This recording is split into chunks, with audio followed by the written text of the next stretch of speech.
Nagulo kamakailan lang ang mga residente nung may nakita di umano ang mga bata roon na manananggal. Totoo ba ito? Alex Gonzaga? Oo, ako nga.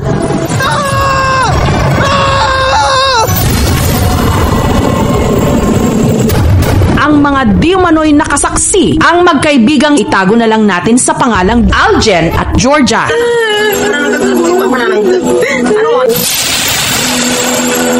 Pasado alas 9 raw nung samahan ni Aljen ang kanyang kaibigang si Georgia sa Pisonet. Nagtitiktok kami noon. Tapos nung gabi na, doon ko na sila yan sa taas ng bubong.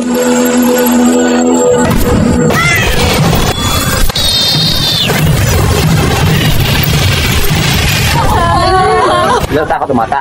Sabi daw nila, nasa bubong, pero hindi ko nakita. Tamo, magsalita ka!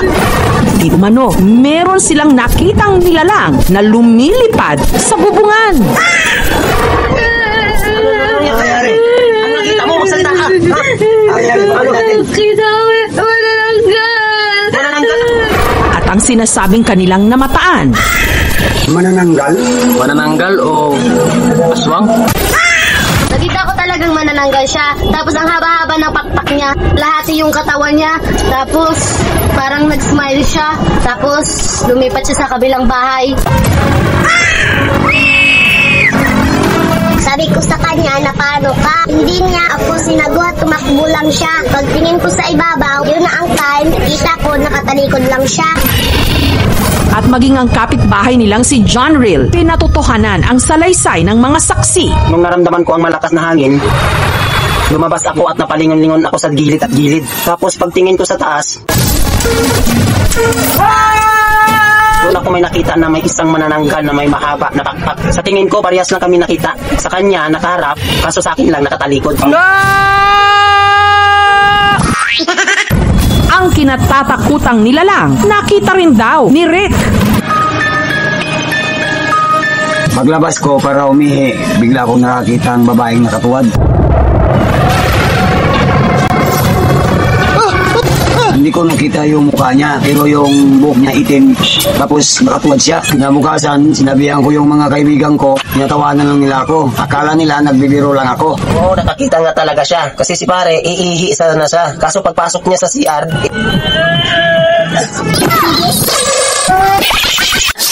nandyan ako sa loob. Nagulat ako. Sabi ko sa kanya, doon ka na lang umihi sa labas.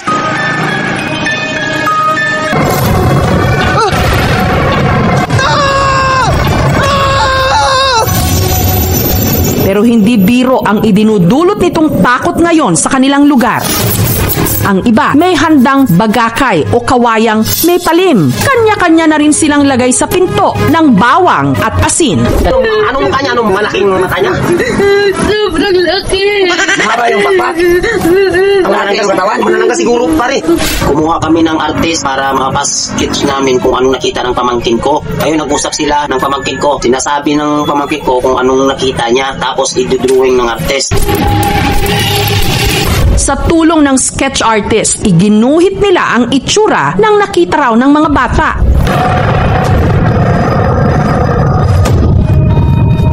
Sinasabi niya kasi kung anong nakita niya, kaya tinowing din ng ng artist para ma-sketch kung anong itsura talaga sa nakita niya. So ayun, tama naman. Yun daw po talaga ang nakita ng pamangkin ko.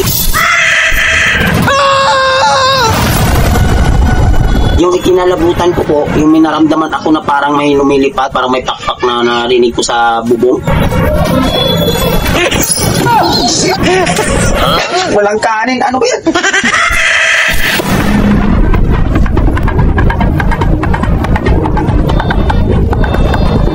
Lumabas ako. Paglabas ko, pagtingin ko sa taas,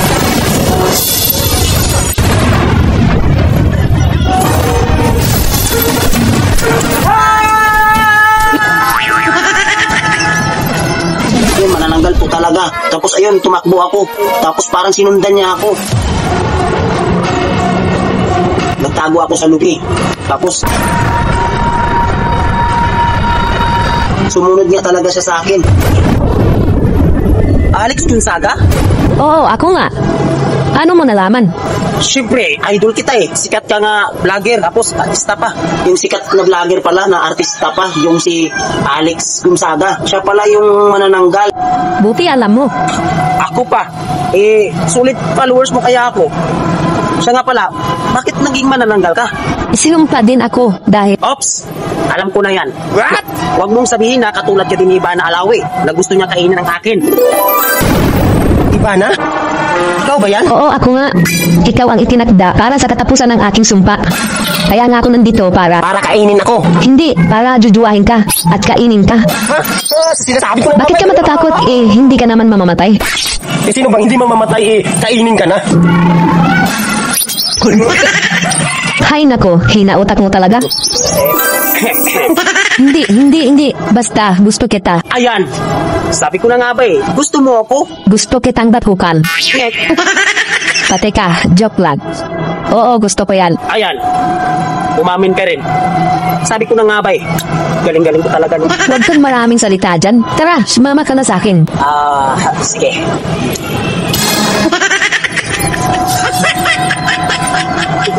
Tika. Ayoko. Hindi talaga ako nag-iisip. Naku. Bakit? Kasi hindi katulad ni Ivana Alawi na buo ang kanyang katawan. Yung sa'yo, kalahating katawan ka lang. Paano ako magiging masaya dyan? Hoy, sasaya ka dahil kukunin natin doon sa kabila ang kalahati kong katawan. Kasi nahuli ng mga tao. Ngek.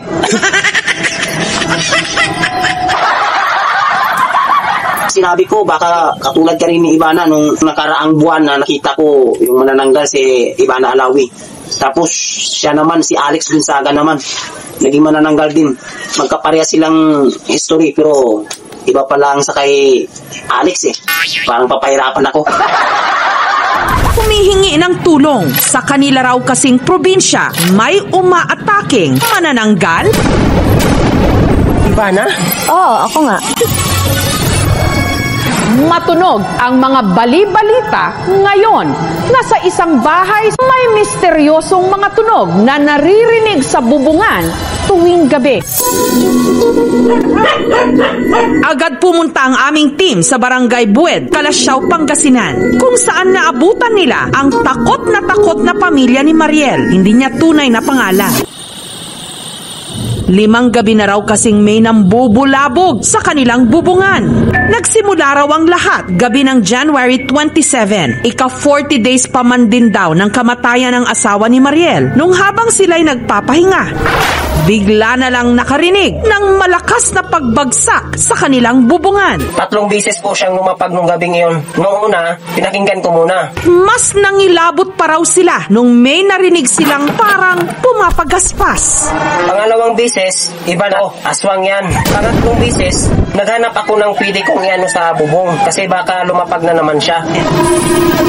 Kinaumagahan, agad kumuha ng mga bawang si Mariel para ikalat sa kanilang bahay. Naglagay na rin sila ng asin sa labas ng kanilang pintuan at bintana. Naglagay kami ng asin ni ate kasi kapag may nilagay ka daw sa bintana at sa pintuan, panglaban daw yan. Hindi sila makapasok sa loob.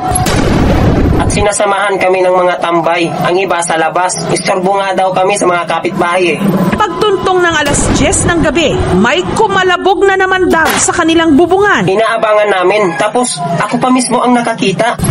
Sabi ko sa kanila, labas! Sus, paglabas nila, wala na. Umalis na. Ika-4 na gabi, ang nobyo ng anak ni Mariel sinilip na kung ano ang nasa kanilang bubong. Inutusan ko ang kapatid ko. Sabi ko, tignan mo dun sa labas. At nakita niya din daw. Doon na raw nakita ng 2 mata ni Marvin. Tapos pinaalam niya agad sa amin ang asawa niya. Kaya agad-agad kami pumasok ng kwarto. Nagkamali ako kasi takot na takot ako nun Sus, muntik na ako makapasok sa kwarto ng mag-asawa. Nakakatanga talaga ang takot, no? Sa puntong yon, nagpagawa na ng sibat sina Mariel. Naghalo ng abo na may kasamang bawang, bigas. Gayunpaman, sa ika-5 gabi, meron pa ring kumaluskos. Layuan mo na kami! Kaya pinakiusapan na raw ni Mariel ang nanggugulo sa kanila. Pinakiusapan ni ate kasi inis na siya nun eh. Sabi niya, parehas lang tayong nabubuhay sa mundo. Nilalang ka, nilalang din kami. Natigil naman daw ang pagpaparamdam. Kailangan din kasi maging matapang ka. Kaya naghahanap ako ng kahoy o tubo para pang wristback sa kumakalabog sa aming bubong. Buti na lang nagising yung pinsan ko at siya po ang nakakita ng pang-reply sa tugtog ng aswang.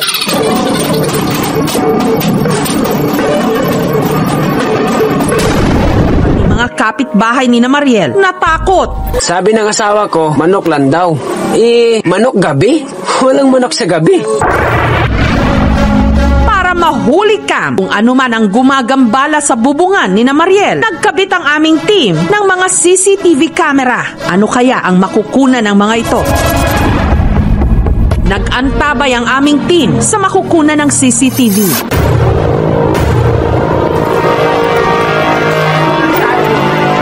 Pagtuntong ng 11:27 ng gabi, may namataan sa bubungan. Parang si Ivana Alawi yung manananggal dun sa CCTV. Dun ako nagtaka kaya nag-abang ako talaga para makita ko kung siya nga ba yun.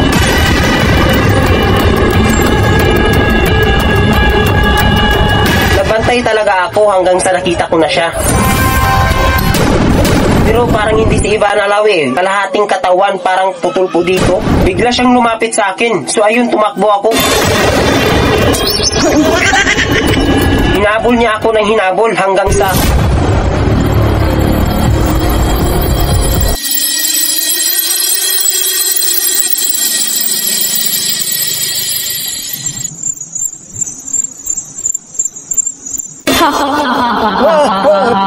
Sa wakas.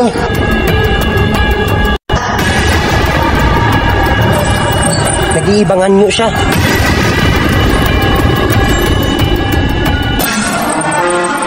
Sobrang gulat ko. Si Ivana Alawi nga. Ang nandun sa CCTV, 100% positive. Si Ivana talaga yun. Ivana? Ikaw ba yan? Di ba ikaw si Ivana Alawi? Oo, ako nga. Bakit ka naging manananggal? Kasi sinumpa ako dahil wala na akong jowa. At sa wakas, natagpuan ko na ang taong makapagpawala ng aking sumpa. Sino? Ako? Oo, ikaw. Matagal na kitang hinahanap. Ikaw ang itinakda para sa katapusan ng aking sumpa. Kaya nga ako nandito para... Para kainin ako. Hindi, para jujuwahin ka at kainin ka. Ha? Sinasabi ko na... Bakit ka matatakot? Hindi ka naman mamamatay. Sino bang hindi mamamatay kainin ka na?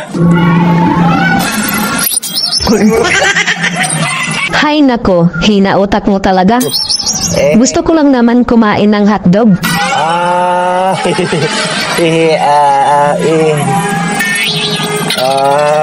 Yan pala kainin mo. Anong kulay ng hotdog? Ibig mong sabihin? Kulay brown.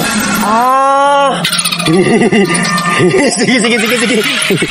May pakpak ang balita. At ayon sa ipinadala sa aming mensahe, may pakpak din daw ang bali-balita ngayon sa isang bayan sa Quezon na nagdudulot sa kanila ng pangamba. Wala na sugat, Eric. Wala ko maliit. Sa video, makikita ang isang binatilyo na tuguan ang ulo. Dahil tungkol ito sa kaligtasan ng publiko, bumiyahe ang aming team sa kalsadang ito sa bayan ng Unisan sa probinsya ng Quezon, kung saan madalas daw nagaganap ang pag-atake. Ang kahabaan ng kalsada na kung tawagin ng mga residente, busay, napapalibutan ng mga nagtatayugang puno. Mukhang tahimik at payapa. Pero pagkagat ng dilim, ay naghahasik daw rito ng dagit. Pag iba po siya, parang hindi siya pangkaraniwang ibon. Nag-aalangan kaming dumaan dyan, lalo na pag sumapit yung gabi. Isa sa mga nag-aalangan ng dumaan dito tuwing gabi, ang binatilyong si Jack. Siya ang nasa ipinadala sa aming video na nadali kamakailan ng kinatatakutan nilang malaking ibon. Nasa labas po ako ng gabing yan dahil huli ako ng gagamba. Kasama ko po yung tito ko, sakay po ako ng motor. Nang walang ano-ano, Nang bumulos mga ibon, bigla na po akong kinalmo. Masakit po dugo yung ulo ko. Sina Jekje agad kumaripas ng takbo at nagtago sa isang kalapit na bahay. Laki po pala ng sugat, Eric. Alam ko maliit. Nasaan yung ay oo nga. Simula, ma'am, no? Dito po siya tinamaan. At ang umaatake raw sa busay, hindi hamak na mas malaki kumpara sa ordinaryong ibon. Madali rin daw itong masilaw sa liwanag. Nasisilawan nga siya sa araw o ilaw. Nung isang time may nakita kasi akong parang hindi pangkaraniwang ibon, tapos pinalaslatan ko siya, ginagamit ito.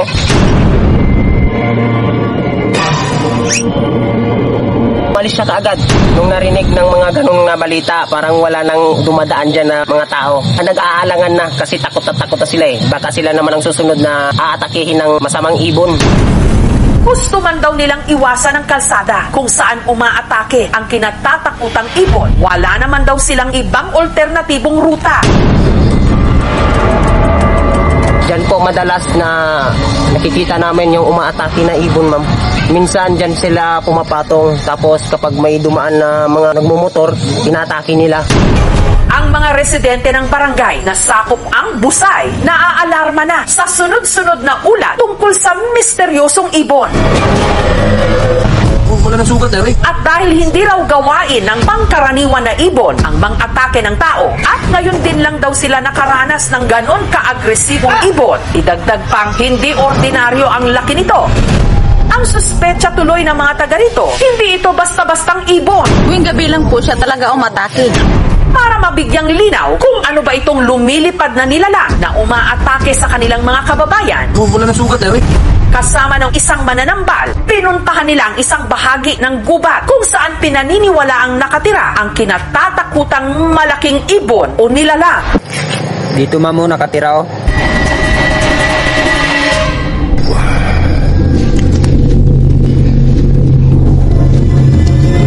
Hanggang sa meron silang napansing kakaibang bakas ng paa. Ayan mamo. Ayan ang bakas ng paa ng ibon. Hanggang ang kinatatakutang nilalang na litratuhan nila. Ibon nga ba ito? Iba po siya, parang hindi siya pangkaraniwang ibon. O isang kakatwang nilalang? Ang masasabi ko lang, parang hindi siya ibon eh. Parang aswang.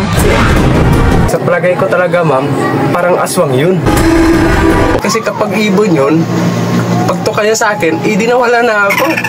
Parang nilandi niya pa ako eh. Pakiramdam nila, hindi lang daw iisa ang umaataking ibon sa kanilang bayan. Ang laki ng ibon, nakita ko, tatakbo sana ako, kaso ang tanga ko.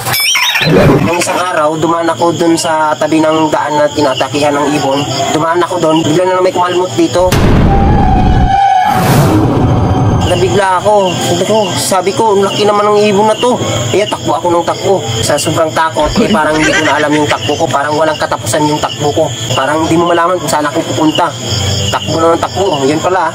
Umiikot-ikot lang pala ako dun sa puno ng lubi. Kasi nga sa sobrang takot ko, ako natruma ata. Yun, takbo lang ako ng takbo. Nakakasira pala ng ulo itong takot, no, kapag nabigla ka talaga sa pangyayari kung first time mo talagang nakakita ng mga ganong nilalang. At hindi raw yun ang huling beses na nakainkwentro nila ang misteryosong ibon. Tama, parang hindi lang po ibon ang umaatake. Kasi dun sa isang video ko po, nakita ko dun sa taas naming bubong. Parang hindi siya ibon. Parang manananggal siya talaga. Parang ship siya tao eh. Kaya yun, hinabol ako. Sa kadiliman, anumang lumilipad na nilalang na bigla na lang umaatake mula sa kawalan at nang iiwan ng mga biktimang duguan. Wala ng sugat, Eric. Talagang maghahasik ng takot at papalipad sa napakalikot na imahinasyon. Nangyari na rin ito sa ilang mga lugar, ang misteryosong pagkamatay ng mga hayop na kamakailan lang nangyari rin sa isang barangay sa Rodriguez, Rizal. Kaya ang ilang mga residente roon, balot sa takot. Kung kailan pa naman malapit na ang araw ng mga puso, saka naman halos atakihin na raw sa puso sa takot ang ilang mga residente ng Barangay San Jose sa Rodriguez, Rizal. Katunayan, pagkagat ng dilim, maaga nilang isinasara ang kanilang mga bahay. Kanya-kanya na silang sabit ng bawang sa kani-kanilang mga pintuan at nagsasaboy pa ng asin sa harap ng kanilang mga tahanan. Kalat na kalat kasi ngayon ang kwento rito na di umano may umataking aswang. Kagigising ko lang po sa umaga, tapos paglabas ko, nakita ko po yung aso ni Junjun, yung aso niyang puta na puti. Laking gulat ko po ma'am kasi wala na pong ulo. Kwento ni Lolo Apolonio, ang di manoy aswang itsurang aso. At kitang-kita raw niya nung nilapa ng di manoy aswang ang kanyang mga tuta. Pero bago raw matuluyan ang kanyang mga alaga, ang di manoy aswang, lakas loob niyang binato. Binato ko siya, pero hindi siya tinamaan. Ang laking gulat ko lang, kasi 2 segundo lang, andun na. Ang bilis niya, ma'am. Ganito rin daw ang nasaksihan ni June nitong Lunes lang ng madaling araw. Nakita rin daw niya ang di umano'y aswang na itsura ring aso. Sa maliit na loting ito, nakatali ang mga panabong ni June. Hindi nga raw niya lubos akalaing mamamatay ang ilan dahil may bantayang mga itong aso. Yung aso na yon, may puti, may tagpi na kulay itim. Yung black niya, may itim rito, kabila may itim.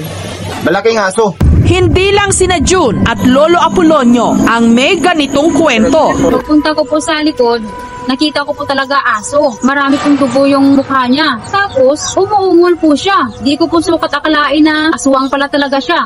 Kaya, nag-imbestiga ang aming team. Nagtanong-tanong kung meron ba ritong aso na tumutugma sa ikwinento ni na Lolo Apolonio at June. Nakita ka bang malaking aso na tinatawag nilang parang aswang? Pero may suspetsa raw sila kung sino ang di manoy umaataking aswang dito sa Barangay San Jose. Kwento ni Aling Celia, hindi niya tunay na pangalan. Alauna raw ng madaling araw, 3 taon nang nakararaan, nung nasaksihan niya ang 2 lalaking nakainom na bigla na lang nag-away. Hindi niya na matiis yung pinsan niya. Parang lumabas na yung siguro yung sobra niyang galit. Tapos dumapa siya, lumakad siya ng paganon na parang aso talaga. Parang aswang talaga siya, ma'am. Sa takot nga raw ng iba pang mga nakasaksi, nagtakbuhan ang mga ito.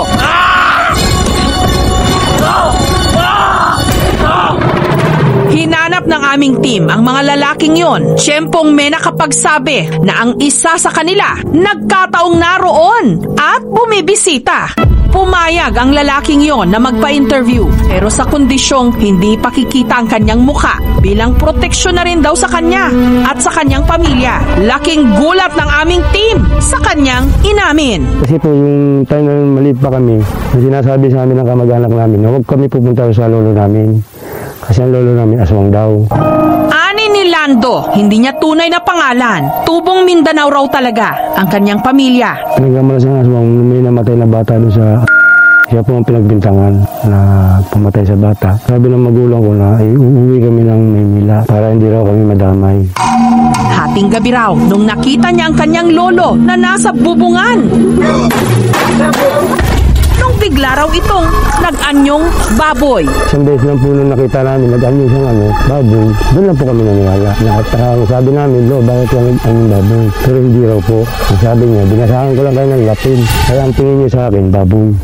Kilalang manggagamot daw ang lolo ni Lando sa kanilang probinsya at noon pa man daw pinangingilagan na ito dahil sa bali-balitang siya'y aswang. Dati hindi kami naniniwala. Nung nakita namin, doon na po kami nagduda. Dahil dito, sinunog daw ang kubo ng kanilang lolo. Pero ilang araw bago daw ito mamatay, ang di manoy agimat upang maging aswang, ipinasa daw kay Lando. 2 po yung binigay sa akin ng lolo ko. Yung isa pinainom, yung isa po tinakalipo sa bewang ko.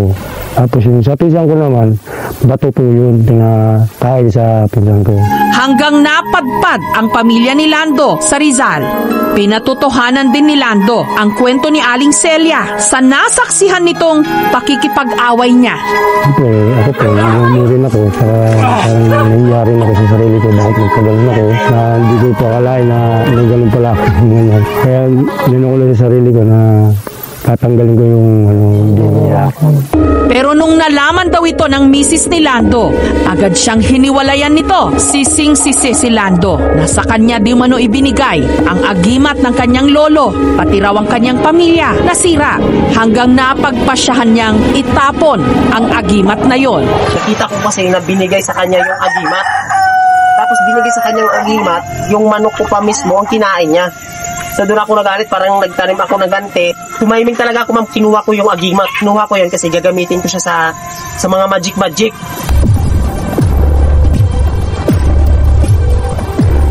Pinatalon ko po yung kapatid ko. Nagbigla ako. Totoo nga, ama nga. Galing. Tapos sumabay din ako. Nagsilip ako, tapos nahulog ako bigla. Parang prank. Nag-jump ako, pinakita ko sa kapatid ko na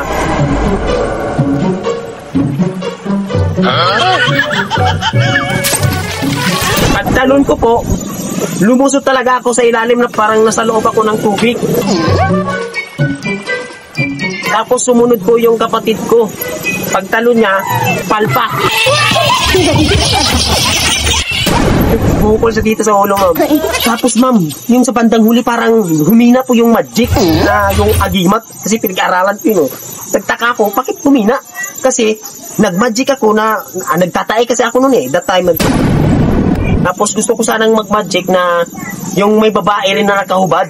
Yun sanang gusto kong ima-magic. Kaso, nagulat ako sa nangyari. Kasi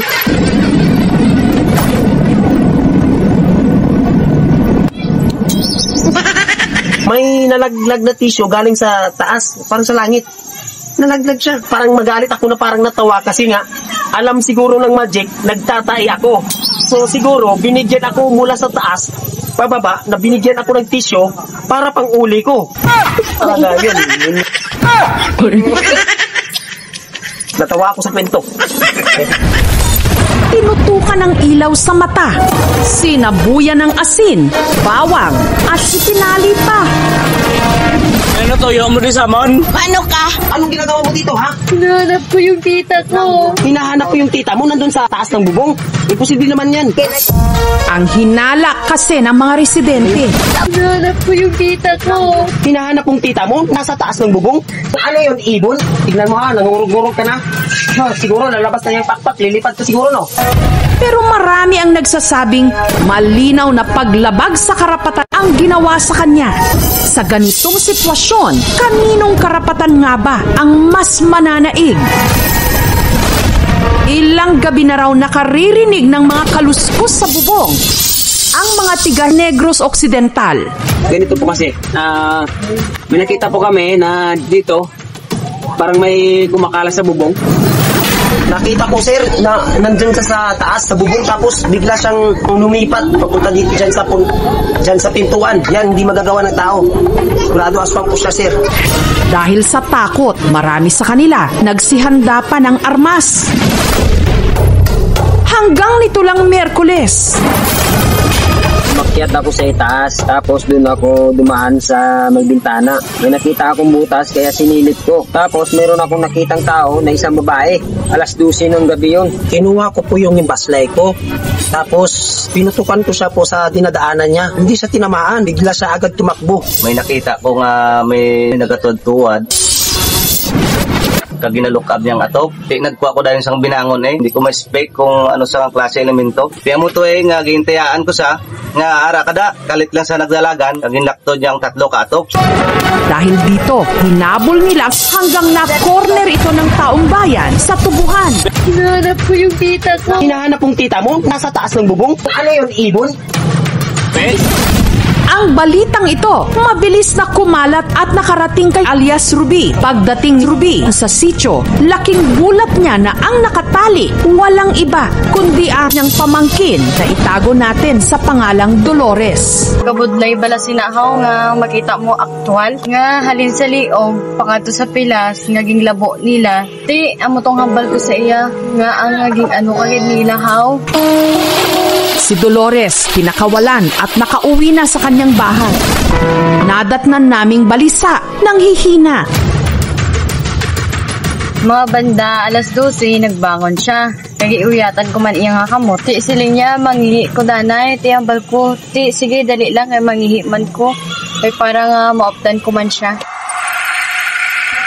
Hinilabayan niya lang ko. Hinawiran ko iya jacket, nahuslo. Umuto dayo, nakaubuhi siya sa ako. Si Dolores, napadpad na pala sa kabilang sitio. Wala ko sa akong kaugalingon, lakat lang ko nga lakat, tapos damo ko naagyan ng mga balay, damo man ko nakita ang mga tao, sige flashlight sa akon. Pagtingkol ba ko, nagsaka ko dayon sa kahoy. Pero ang ipinagtataka raw ng mga residente, paanong nagawa pa niyang tumalon-talon at umakyat sa bubungan?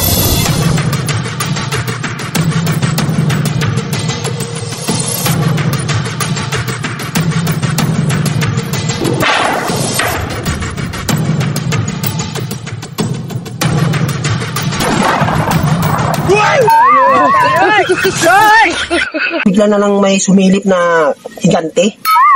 Higante, di ko alam. Kapre ba yun? Bakit? Baka matukan mo yung ulo ko, tuno? Ano ba yan? Palpak naman ng aking kapatid. Tapos dahil dito, hinabol nila. Ayun! Ito. Aswang. Ito aswang pare. Aswang. Ano? Nagdudumi ako! Nagpatayo, nagdudumi pa pala. Akala ko aswang. Uy, umuwi ka na doon ang gabi-gabi na dito. Akala ko aswang po, ma'am. Yun pala, bata pala na tumae. Ayaw, di ma. Or umihi. Ito talaga.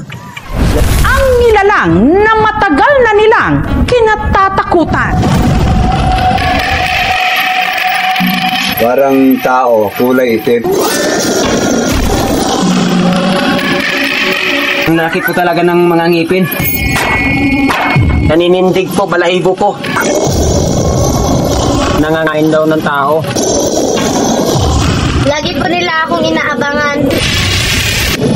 Hindi kanya titikilan.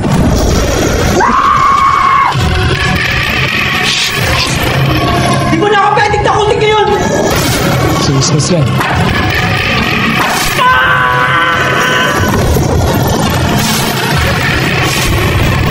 Hindi ako lang pagtakot sa'yo!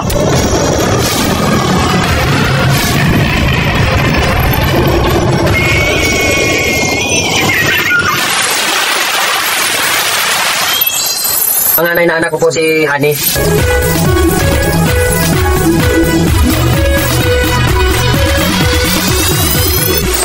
Hana! Umuwi ka na dito. Tulungan mo ako.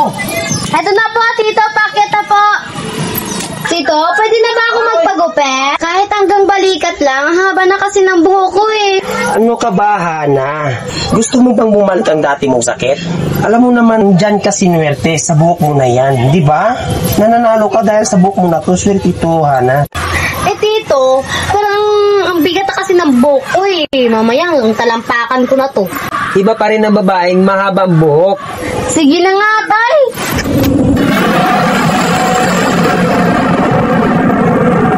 May nagpaparamdam po talaga sa anak ko. Thank you for wonderful question. Lahat tayo maganda. Walang pangit sa mundo natin. Dahil lahat tayo ay magagandang puso. Yun, pwede.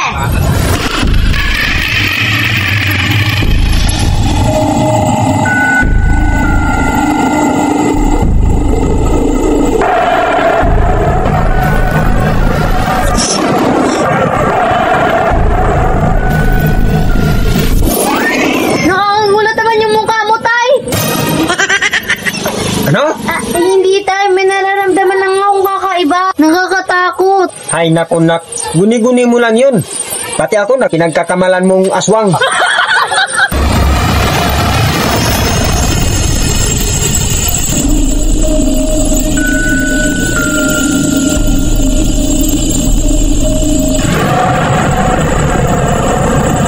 Pero sa lahat ng mga nagpapalipad hangin kay Hana, may isang ayaw daw siyang patahimikin. Lalaro po kami ng mga pinsan ko noon. Gusto ko po sana pumasok sa butas ng kawayan. Kaso bigla pong may tumatawa sa akin.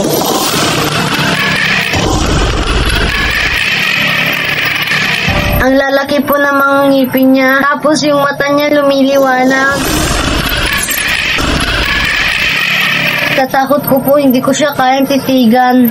Kinalaunan, ang maligno, mas lalong naging agresibo. Kahit ako mismo nakakita rin eh. Lakad ako ng lakad, tapos bigla akong napahinto. Kasi nararamdaman ko na parang nasa likuran ko lang siya. Tapos paglingon ko,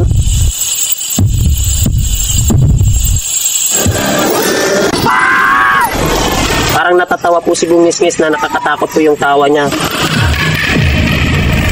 Sobrang takot ko po, tumakbo ako kagad. Mula noon, ang misteryosong nilalang madalas abangan si Hana sa kawayanan.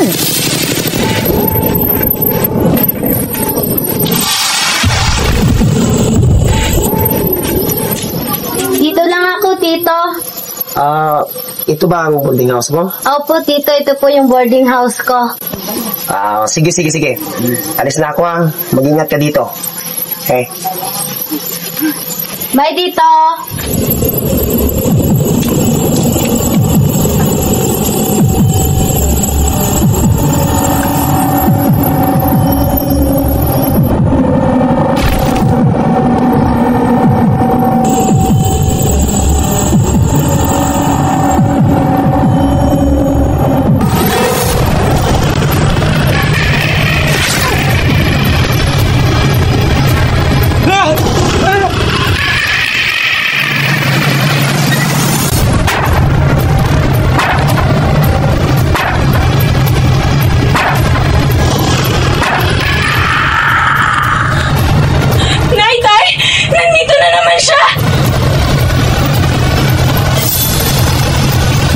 Titigilan na anak ko! Ang mahirap po kasi ma'am, kasi yung pamangkin ko parang nagkaroon po siya ng phobia.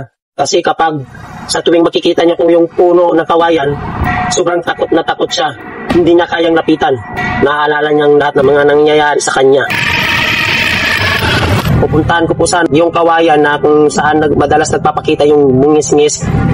Pupuntahan ko sa puputulin ko po sana. Kaso pinigilan po ako ng pamangkin ko. Kasi baka totoong mayroon ngang nagkatira doon. Hindi lang daw si Hana ang makapagpapatunay sa bungis-ngis, pati ang iba pa nilang mga kababayan. Kwento naman ng lolo ko sa akin, nung naghaharana daw sila nung sila'y bata pa. Sigurado ako pagkatapos ng harana natin, magugustuhan to ni Ana. Hindi ko to nagugustuhan nakikita ko, pare. Singis-ngis yan. Pare. Wala.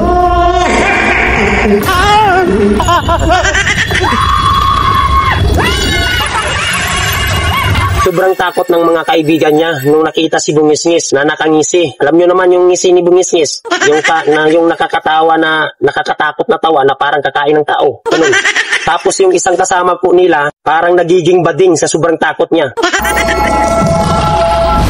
Sinasakmal ngayon ng takot ang mga tiga Calatrava sa Negros Occidental nung napabalita ang isang 3 buwang gulang na sanggol na di mano namatay matapos kagatin ng aswang. Nangyari raw ang lahat nito lang nakaraang linggo. Pagdating ng asawa ko sa amin, umiyak po yung bata. Tapos pinatiti niya at natulog niya. Tapos pero pagtuntong daw ng 3:00 ng madaling araw, nagising po ako sa iyak ng bata. Tapos narinig ko na parang nagpanik yung asawa ko. Tapos may lumapit daw na aswang at kinagat sa leeg yung bata. At dito na raw sila may napansing kakaiba. Ang leeg ng bata namumula, dumudugo, parang kinagat. Nagugulat kami sa nakita naming may kagat na ang bata dito sa leeg. Iyak ng iyak po ang misis ko dahil hindi niya po matanggap ang nangyari sa bata. Aswang talaga ang kumagat. Dahil nung isang gabi, may mga taong dumaan sa labas ng bahay namin. At nakita ko ang isang taong nakasunod na hindi gumagalaw ang kanyang anino.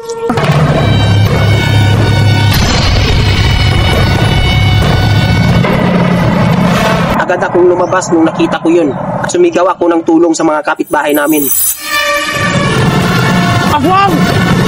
Aswang, mga kapitbahay! Tulungan niyo ako! Kasi hindi ko na nakita paglabas ko. Pero pagpunta namin sa gilid ng daan, bigla kaming may nakitang malaking halimaw po. Nag-transform siguro. Pati mga kapitbahay nila sumugod na para tugisin ang di manoy aswang. Hinabol namin ng mga kapitbahay ko. Ang bilis niya, bigla siyang nawala. Pero ang kanilang hinabol, hindi na raw nila naabutan. Nakita na lang namin pusa. Nag-transform siguro, ma'am. Ang mas pinakamasakit po, ma'am, na hindi namin matanggap pero tiniis namin na tanggapin namin dahil ang nangyari po sa anak namin, simula nung nakagat siya ng aswang o halimaw, may nakita kami sa anak namin na nag-iba siya.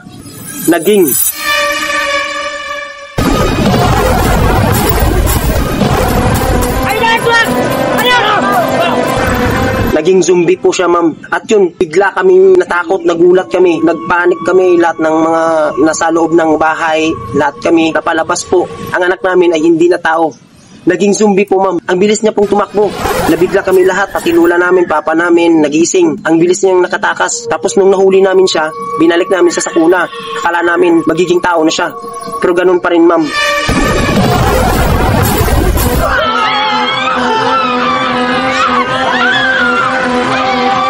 So ayun, tiniis namin na tanggapin namin kahit masakit sa aming kalooban na hindi na namin anak yun. Isa na sa ibang mundo na parang sa mundo ng mga zombie.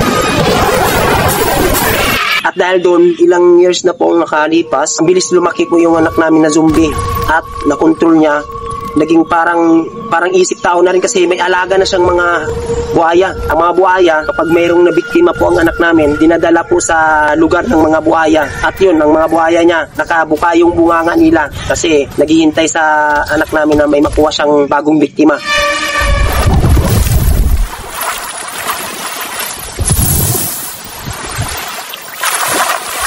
Yun, ma'am, napakasakit niya marinig namin na ang anak naming zombie ay may mga alaga ng buhaya. Yung mga nabiktima niyang tao ay pinapakain niya. Yung mga buhaya niya po nakatingala, naghihintay sa kanya na mayroon siyang bagong biktima na ipapakain sa kanila. Nakabuka yung bunganga nila.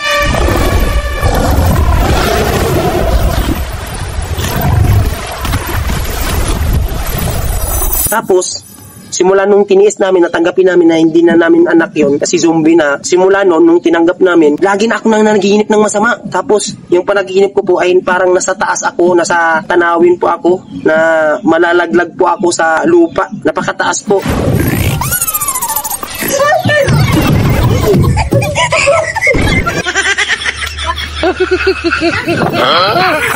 Sobrang gulat ko, panaginip lang pala. Tapos ang pinakahuli ko pong napanaginipan, yung alaga na ng aking anak, yung mga buhaya.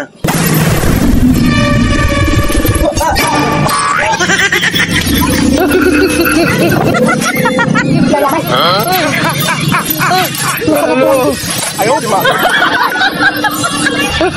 Panaginip naman ulit ako. Sobrang takot ko, akala ko malaglag ako.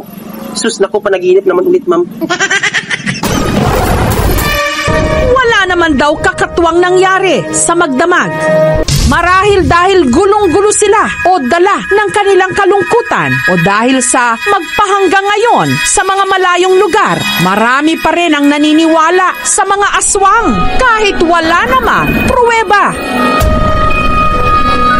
Hindi raw kayo namamalikmata sa inyong matutunghayan dahil kahit nakapiring, kayang-kaya pa rin daw makabasa o makakita. Katunayan, sa videong ito, natukoy ni Jan ang salita. Door? Hand gestures. At serial number ng pera na hawak ng taong kausap niya kahit siya'y naka-blindfold. 100 96 35 ulit. Iloilo na tila merong superpower. Dito sa Haro, sa Iloilo, nakatira ang pamilya ni Jaime. Pangalawa siya sa 3 magkakapatid. Kwento ng kanyang mga magulang na sina Christopher at Maricel. Mahiyain daw talaga ang student nilang anak na si Jaime. Amazed talaga ako doon. Sa nakita ko doon, paano niya nalaman na alam niya yung tao, alam niya yung smell, kukaluka, nakakatakot. 4 hanggang 6 na oras kada session. Pero si Zypher, magpahanggang ngayon, hirap pa rin daw matuto. Samantalang si Jaime, unang session pa lang, na-activate na raw agad ang kanyang ultrasensory ability. Door?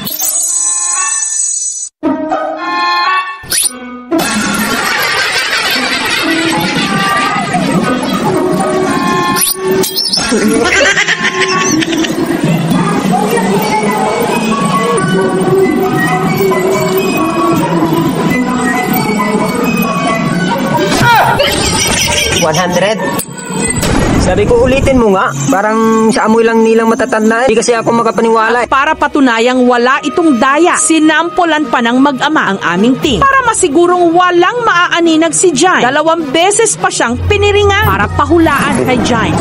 Anong kulay ito? Blue. Ito, ano ito?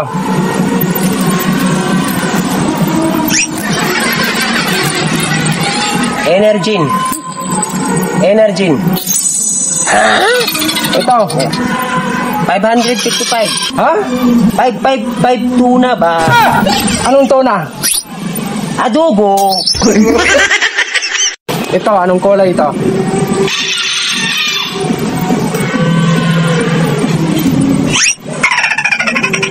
Parang nahirapan ako ah. Hindi mo alam? Hindi ko alam. Ayan, Anong kulay yan? kulay red. Oh, tawa. Habang ang isa pa, nag-drawing sa papel at saka pinahulaan kay Jaime ang sketch. Ano? Tree. Sa Tagalog, puno.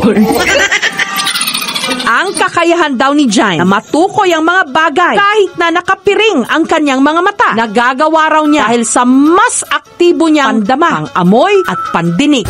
Dati hirap-hirap na ako nun. Hirap-hirap ako kung paano ko yung gagawin mga ganyan tricks, mga ganyang basic. Pero nung na-training po ako, parang basic na lang po sa akin. Tapos parang nakukuhaan ko siya ng diskarte or technique na sa kahit sa pamamagitan ko po ng pag-amoy, pandinig at matouch dito or kahit sa part ng aking katawan, kapag matouch po, malalaman ko po kagad. Para bang nababasa ko po yung iniisip ng tao. Si Jaime, unang session pa lang, na-activate na raw agad ang kanyang ultrasensory ability. 6, 5, ulit. Kahit ano po ang ilalagay dito sa mata ko po, pero nalalaman ko pa rin po sa pamamagitan po ng pangamoy, tapos sa pandinig. Pero sa pagkakataong ito, kami na ang nagbigay at nagkabit ng piring sa kanya. Pero si Jaime, makailang ulit nagkamali. Ito, anong kulay ito? Red? No. Yellow? No. Ito, anong kulay ito? Green? No. Ayon sa bata, sinisipon daw kasi siya. Blue? No, hindi pa rin. Nahihirapan po akong hulaan yun kasi sinisipon kasi ako nun.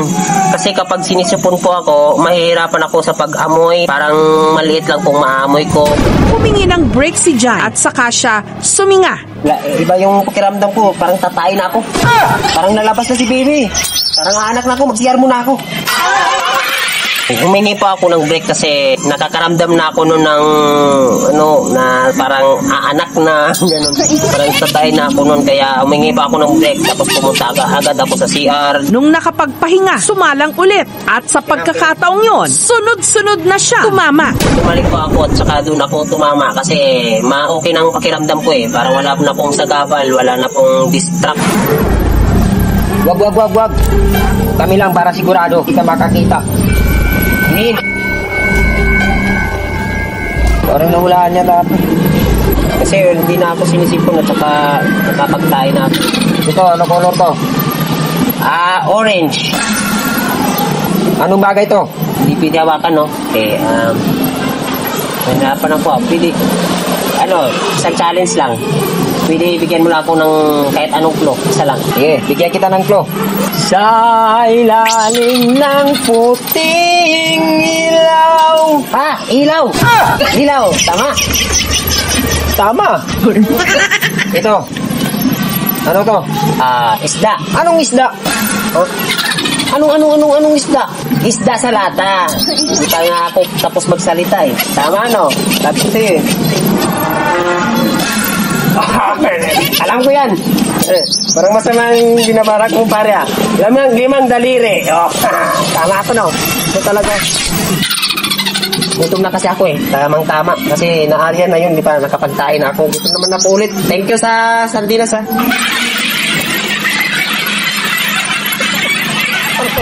Pagkatapos kumain ni Herms John L., muling gumanti si Julito. Panoorin. Nandito ka? Pagkatapos mo na kumain? Oo, tapos na kumain. Kinain mo yung sardinas ko. Oo busog nga ako eh. Kinain mo yung sardinas ko. Oo nga, busog nga ako eh. Sige, may pa-challenge pa ako sa'yo. May papakot pa ako sa'yo. Sige. Dito, upo ka dito. Sige. Sige. May papahula ka pa? Oo, may papahula pa ako sa'yo. Talagang matindi to. Hindi nga, alam ko yan. Lalo na busog ako.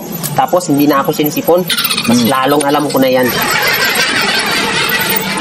Ito, ano to? CR. Okay. Ito matindi. Yung right.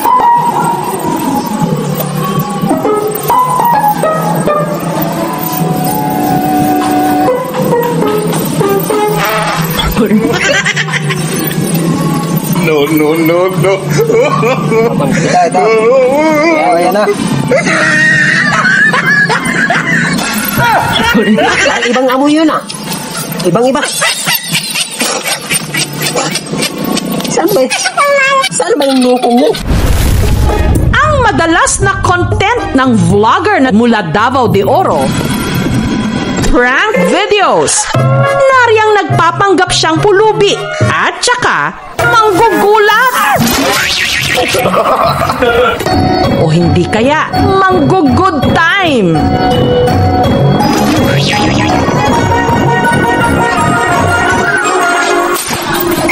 Wala kasi kaming bahay at lupa. Lahat naman ng mga vlogger ang putarya po ay kumita. Kaya si Jonel naisipang gayahin ang napanood niyang prank video na merong million views. Pero dahil sa kanyang pagpa-prank, ang bagsak niya, presinto. Anyari? Sa higpit ng kompetisyon sa pagitan ng mga vlogger ngayon, kahit ano, ginagawan nila ng prank. Kahit pa yung mga delikado. Hello mga tol, nandito na tayo sa tindahan na nagbibinta ng gasolina. Magpa-prank tayo. Kunwari tayo na iinom tayo ng gasolina. Ito po. May nagtitinda kasi ng gasolina na 20 pesos lang po ang halaga. Tatanggalin lang natin to yung print na extra juice para parang gasolina talaga. Ganito kasi yung binibinta nila na tag 20 pesos. Ganito kalaki. Ayan. Lagay lang natin sa. So ayan. Ayan na natin. Timing naman po, wala naman natira sa kanila. Ubos na po yung lahat. Yung mga malalaki, yung mga 1 liter, ubos na po. Yung natira na lang po, 20 pesos. Kaya pinaghandaan ko po, bumili ako ng extra juice. Tapos sinanggalan ko ng plastic para walang pangalan, para kunwari magkaparehas po.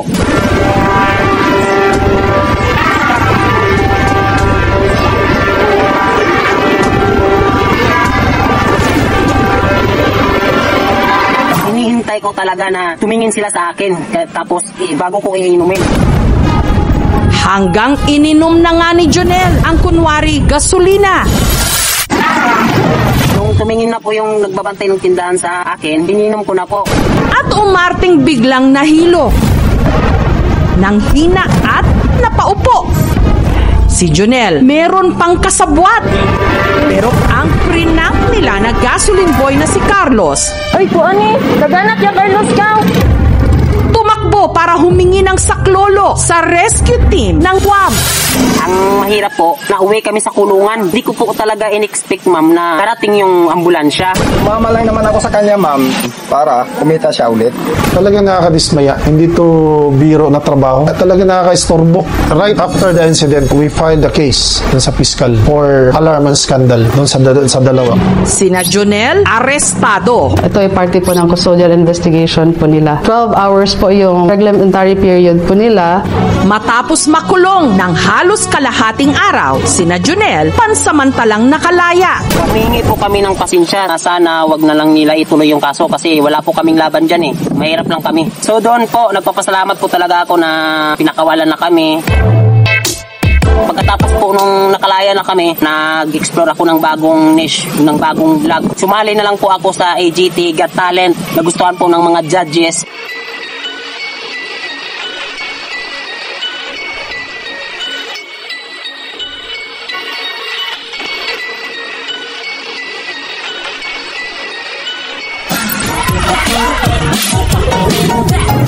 Lakas ng reaction nila. Sobrang shock po talaga ng mga judges. Tapos yung pangalawa po ay lupit po na magic po ay nawala po ako na parang bula.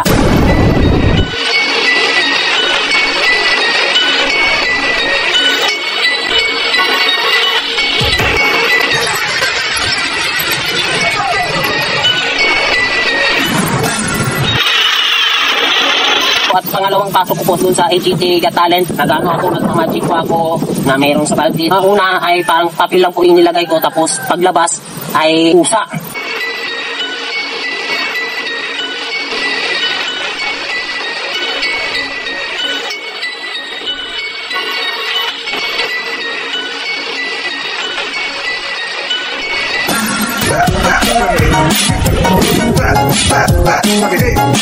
Tapos sa pangalawa naman po, pumalpak po ako, grabing tawa naman nila.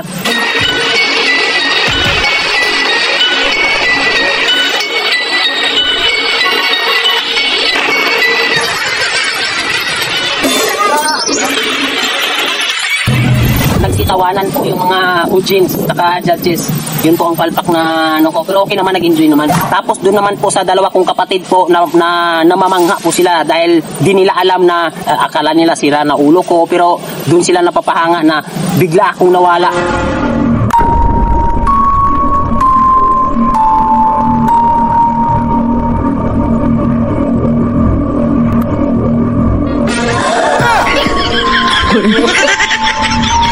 Ang nakuha ko kasing technique at sa video namin na nag-million po ay yung top challenge. Yung kasama ko po yung pamangkin ko. Hey, hey, hey,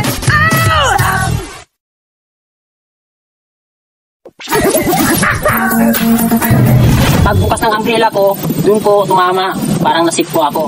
Dun bumilit sila. Maraming nag-like dun. Tapos dun naman po sa pamangkin kong lalaki, niyaya ko siya kasi meron akong na bagong isip na nakuha ko parang mag-click ko ito. So niyaya ko yung kapatid ko, yung pamangkin kong lalaki, mag-vlog kami, tatlo po kami, mag-picture, tapos yung ending parang pumalpak. No. No.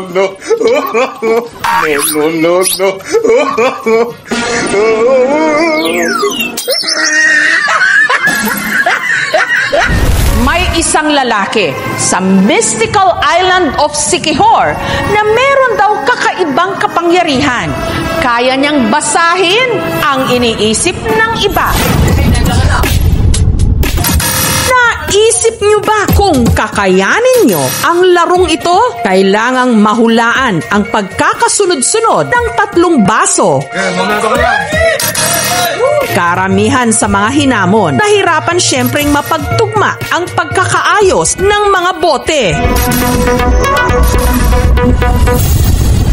Pero may isang lalaki raw sa misteryosong isla ng Siquijor na nakamamanghang parang minamani lang daw ang larong ito.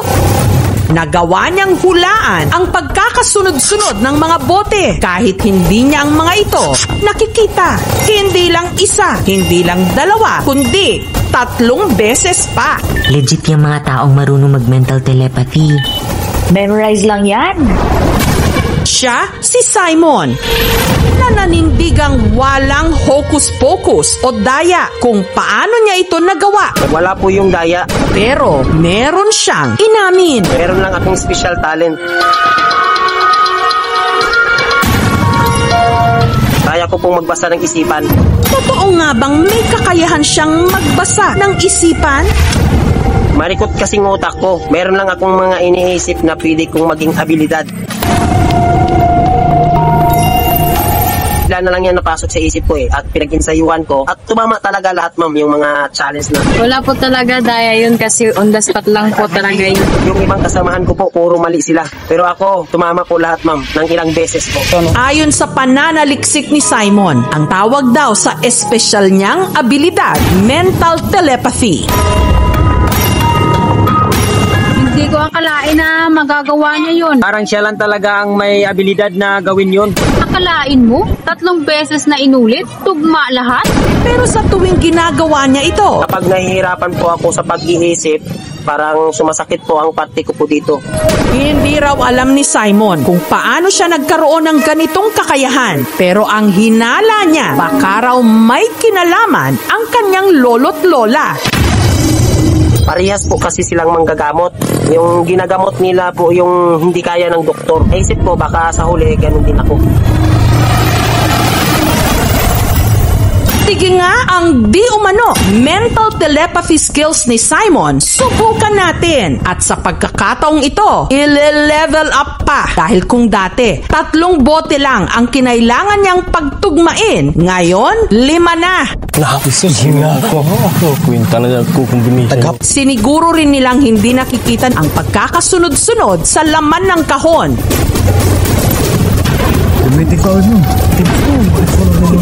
Sa pagkakataong ito, mahulaan kaya ni Simon ang pagkakasunod-sunod ng bote?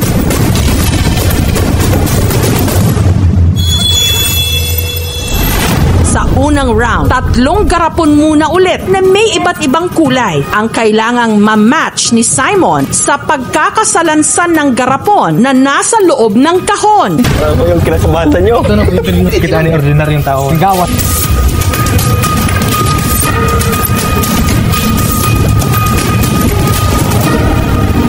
Ang unang round, sa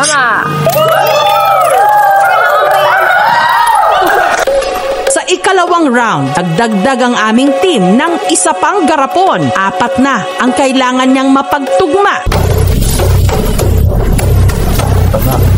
Nahirapan sa kondisyon eh. Sa pagkakataong ito, si Simon hindi pa rin pumalya.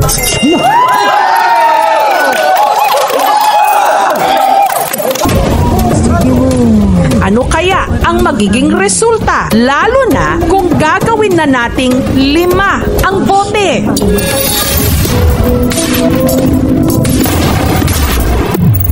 Kapag nahirapan po ako sa pag-iisip, sumasakit po ang noo ko, ang parte po dito.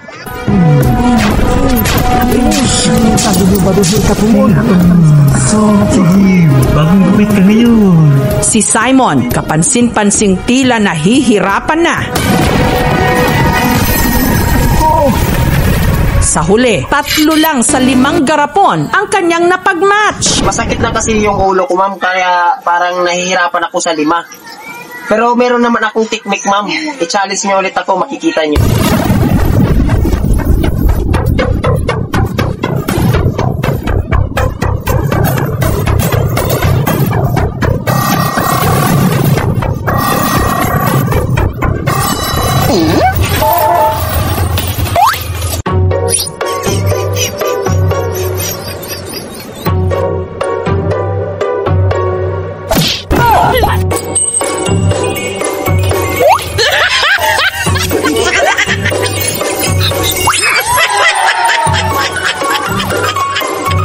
Yan kasi ang magandang technique ko, yung batukan ako sa ulo. Kasi agad-agad bumalik yung kakayahan ko. Malaman ko kaagad, biglang mapasok sa isip ko na pabilisan at malaman ko agad at tumpak na mahuhulaan ko talaga yan.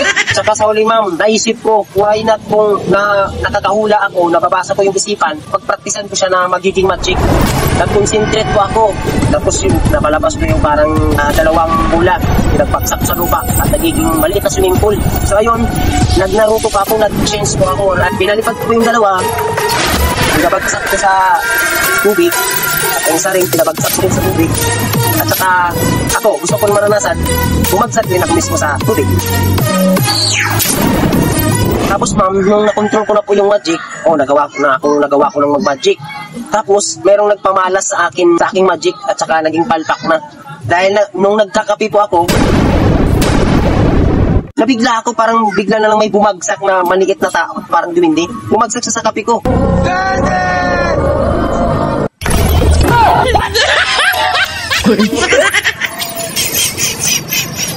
Tinignan ko, uy, yung parang kamukha ko pa. Hoy! Pagtatapos nun, dahil lang doon, wala na yung magic ko. Hindi ko na alam. Ayun, sinubukan ko naman ulit ng mag-magic. Nag-magic ko dito, yung sa gitna, yung puno. Tapos, tumagos ako sa kabila, nagiging wala na akong damit.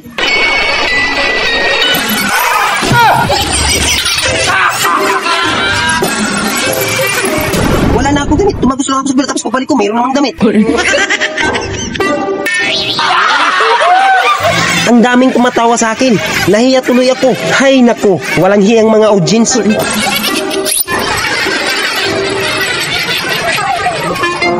Sobrang gulat na gulat talaga ako dito. Hindi ko alam kung paano nangyari to. Pero isa lang ang sigurado ko. Yung maliit na tao na bumagsak sa kapi ko. Pero may naisip ako. Isa itong sumpa. Kailangan tanggalin ko ang sumpa na to. Isang kabaliktaran lang ang kailangan. Di ba? Kita nyo? Ang gusto ko sana kasi ma'am, pag tumagos ako, mapalitan yung damit ko, yung maganda at mahalaling.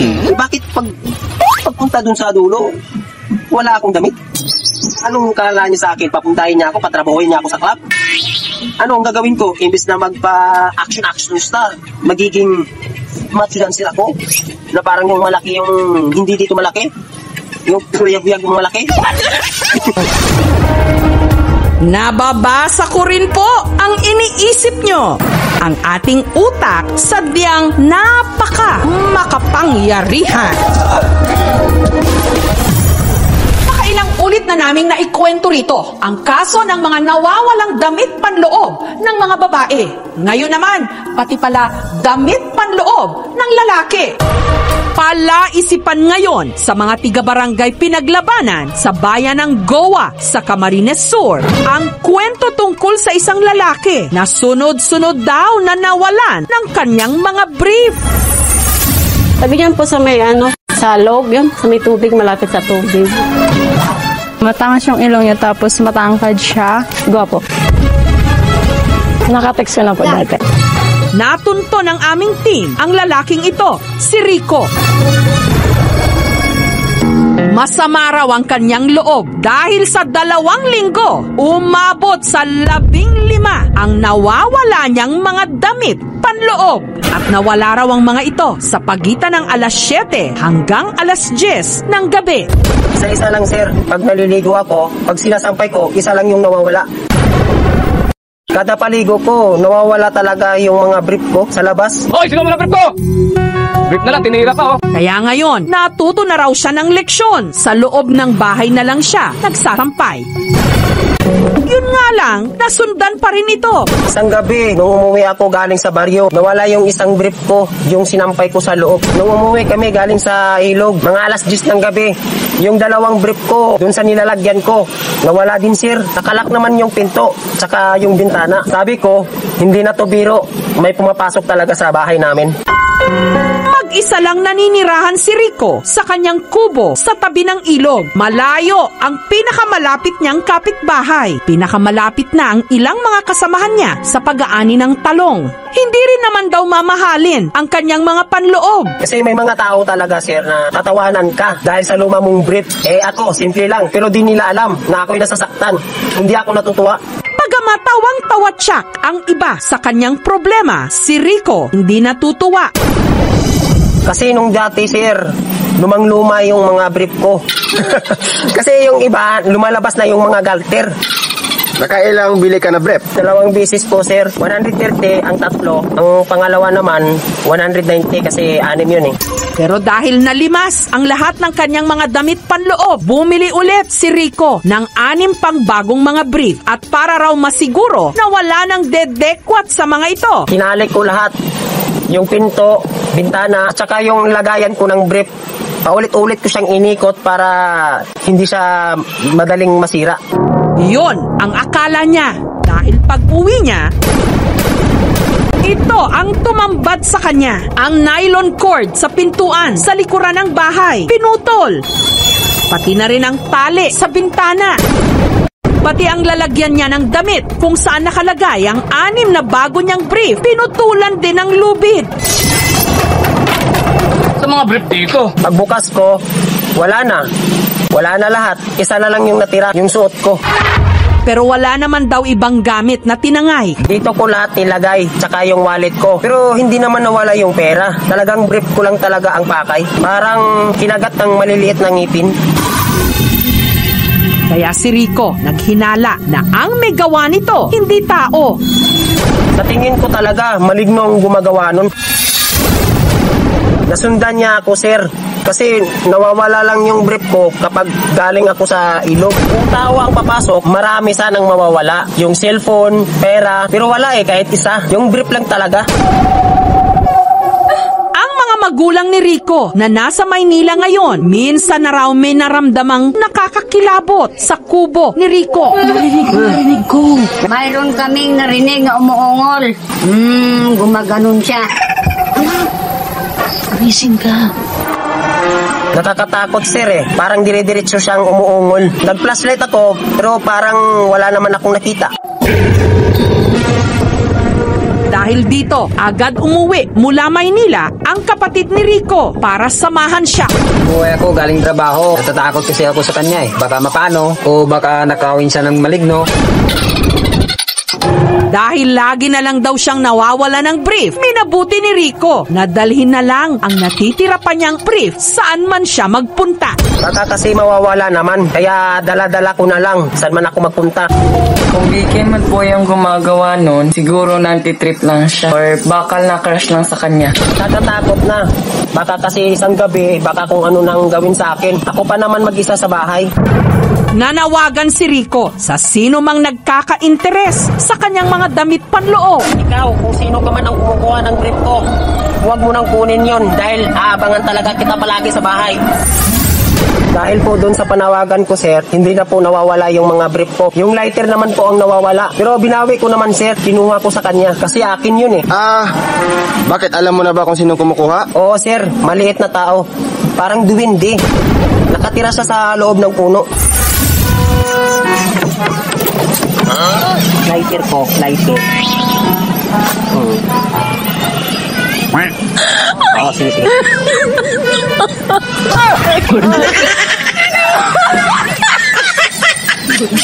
Okay. Thank you. Akin po. Tapos, ginamit ko na po yung lighter. Nagsindi po ako ng paputok, sir. Kaso, pumalpak ako. Nasabugan po ako.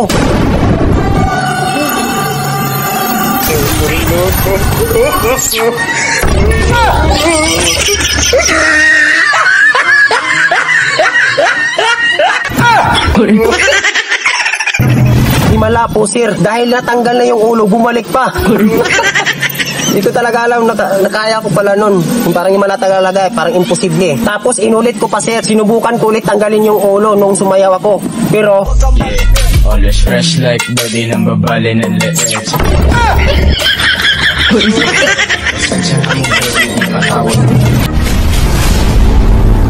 Disclaimer, ang videong napanood niyo po sa kay Herms John L. ay parody lamang. Huwag niyo sanang seryosohin dahil ang videong ginawa niya ay for vlogging and entertainment only. Kung nagustuhan niyo po ang kanyang video, huwag kalimutang mag-like, comment, and share. At kung bago ka pa lang sa kanyang channel or page, mag-follow na po or subscribe dahil para lagi kang updated sa mga panibago niyang parody videos.